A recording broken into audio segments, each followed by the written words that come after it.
Welcome to Start Here, Go Everywhere. I am Linda Moyo, an alumna of Jobs for America's Graduates.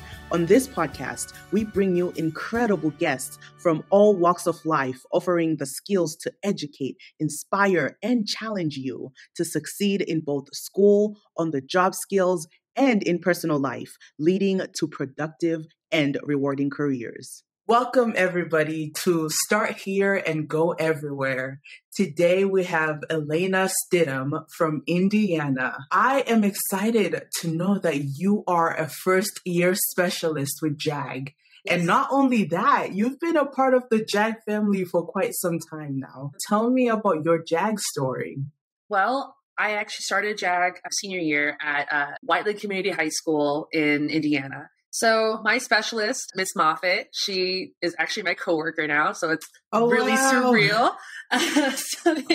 She was my specialist while I was a student there. I was going in because my main barriers at the time were lack of work experience, things like that. I wasn't allowed to work when I was in high school. My mom, she's an immigrant from the Middle East, and so she had to grow up working quite a bit. And she's just like, you have your whole life, you're not working until you graduate. That's definitely a twist. Yeah. Focus on your academics. And so therefore I had zero job experience, no clue how to navigate the workforce. And I was going to be a first gen college student as well. So there was just so much to unpack. And Miss Moffitt just made things so smooth for me. So easy. And in that time while I was in JAG, I actually had gone to the National Student Leadership Association convention in DC. Yes. And at the time I had went, it used to be a competition, like the national CDC at the time. I had competed in public speaking there and I had placed second. So wow. Yeah, that was a big moment for me. If I had to divide my life into defining moments, that's one of them.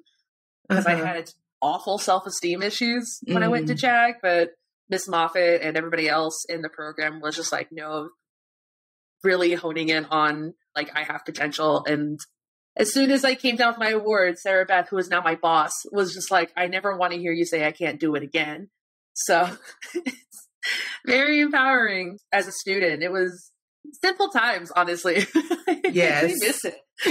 Now that you're a specialist, I'm sure that you have seen the just incredible opportunities that JAG provides for everybody, whether you're a student after you graduate or now, continuing to be part of the JAG family in any capacity. And for you as a specialist, tell me about those opportunities that you see that have opened up. Well, the student side, there's all the competitions.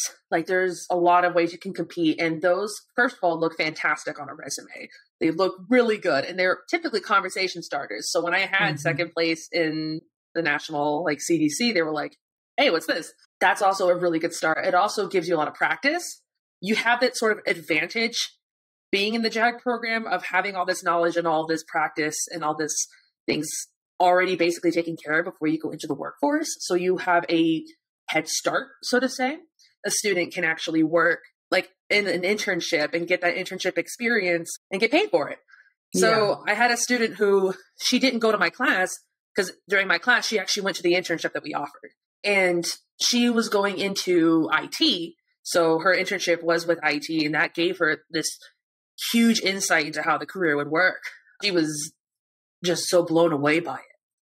There's also leadership opportunities, a ton of different leadership experiences you could do there. And community service is also a big one. So many opportunities for community service. And even after you graduate from JAG as a student, you can still reach out to your specialist and be like, hey, can you look over my resume? Or I need help finding this job. I just lost my job. Can you help me find something else?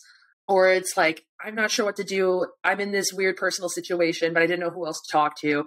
That's what the specialist is for. We are there to help with that. And I have been on the receiving end of that help, and I am now on the giving end of that help for people. Yeah. For specialists, there's also all these other things that we can do, all the networking opportunities that we have, meeting new people, learning all kinds of new things is fantastic. There are so many different ways of going about the JAG program when you're teaching it. And my coworkers are all just awesome. It's so cool seeing the things that they come up with. And I'm like, whoa, I never thought of it that way. Because I was used to only one specialist, and I was a substitute. I would see what other specialists would do, but at the same time, it wasn't the same as when you run it, and then you have to be like, hey, what do you guys do about this situation? You have that sort of network of people there with you. It sort of becomes this like bond that I haven't really been able to find in other workplaces. Because I used to work in journalism. I was a journalist before I became a JAG specialist. Mm-hmm. And the work environments were completely different.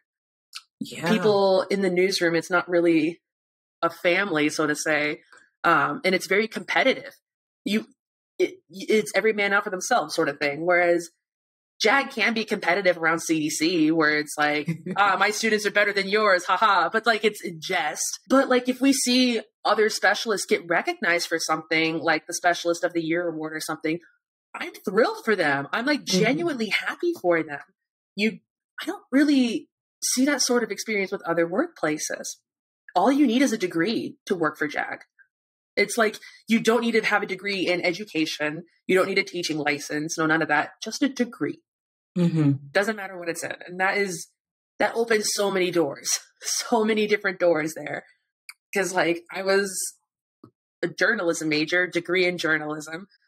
And I was concerned I would need a teaching license when I would switch into JAG, but yeah, no, I didn't. And took so much stress off.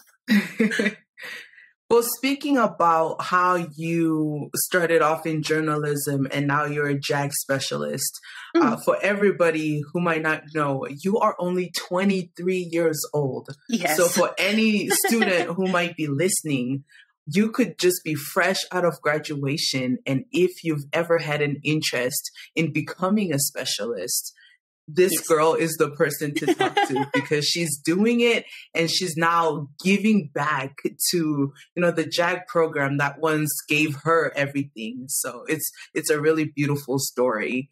What would you say is the best thing about being part of the JAG family? As a student, I want to say the best thing about it was the overall like opportunity and the overall experiences that you just wouldn't get anywhere else. The trip to DC was just unlike anything I'd ever seen before. It was completely paid for me. I was a low income student. I would have never been able to go on my own or go for any other class field trip because I would have had to pay for it. That was just something that you really couldn't find anywhere else. And it was just so exhilarating being part of this overall community of people who are similar to you, other people with immigrant parents. This was the first place where I actually found people who had immigrant parents like me. My mom is an immigrant from the Middle East and my dad was born here in the States. I had a very different experience growing up versus my peers who had both American parents. Whereas JAG, I got to meet all these other people that were like that. It was this community that I built that was built around me. And we all got to do these new and exciting things together. I got to tour colleges I never knew existed. I got to see speakers talk about jobs, talk about experiences that I didn't even know was possible. It was actually through the JAG program I found out about studying abroad. And it was so cool to think about. I was like, oh my gosh. And so when I went to college, I studied abroad because of the fact I heard a speaker talk about it. And I was like, I want to do that. You don't get that in other places. As for the specialist side of things, the best part is going to be so cheesy, but it's my kids. It's my kids. Yeah. I love them so much. They're all so talented. They are all so smart and they're all so like beautiful on the inside and out. And they're just such like good kids. It's one of those things where I go into class every day and I'm like, man, I am so proud of these kids all the time. And it makes me teary because I just see the stuff that they put out. And I'm like, oh my God, they're wonderful. And I'm so proud of them. I actually had a student and she actually got to go to the convention in DC and I went as her chaperone. She got to have that experience and I got to see it through her eyes being like, oh my God, she's get to see this experience too. She gets to know what's happening with this. And she's taking all these ideas that she learned back into the classroom.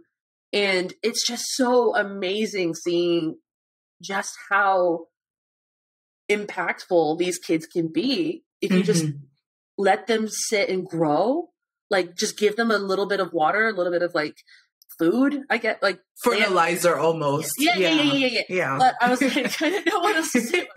But just a little bit of that, and they just bloom. And it is beautiful to watch. And I just, every time I get some sort of like encouragement or something from a student or a little gift or something, or even if it's like when a student confides in me something privately, I know I'm doing something right. Like they trust me enough to talk to me. They trust me enough to confide in me with whatever they're struggling with. So just having that connection with these kids is something just irreplaceable. I had joined journalism because I wanted to make an impact on people's lives and I wanted to like make a difference with things. But I was actually very powerless in journalism. And I was like, this is not why I wanted to do this. But with JAG, I'm seeing it every day. And I'm just like, oh my God.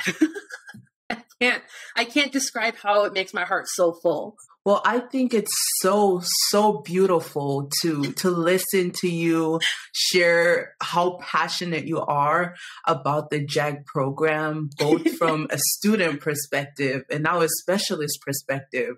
And I mean, you've only been in the specialist realm for 1 year. So I can't wait, not even a year, not even a full year. And I can't wait to see where you'll be 5, 10, 15 years from now. Because I can't wait either. Yeah, you truly are passionate about these kids and you're the kind of specialist that they really appreciate and can learn and grow from. You spoke so much today about opportunities that these students can get. And as an immigrant myself from Zimbabwe, when you were sharing your story of your parents, I really resonated with that and how you were able to use that and then find the JAG program and utilize all these opportunities like studying abroad or learning or going to the NSLA in DC and just networking with people, just the whole overall JAG experience that you've had and are now giving back and continuing to have from different lenses is beautiful. And it's just been amazing to get to hear that. Thank you. Thanks for listening. If you enjoyed this episode and you'd like to help support the podcast, please share it with others, post about it on social media, or leave a rating and review. To catch all the latest things, you can follow us on Instagram and Facebook at JAG Students. Thanks again and see you next time.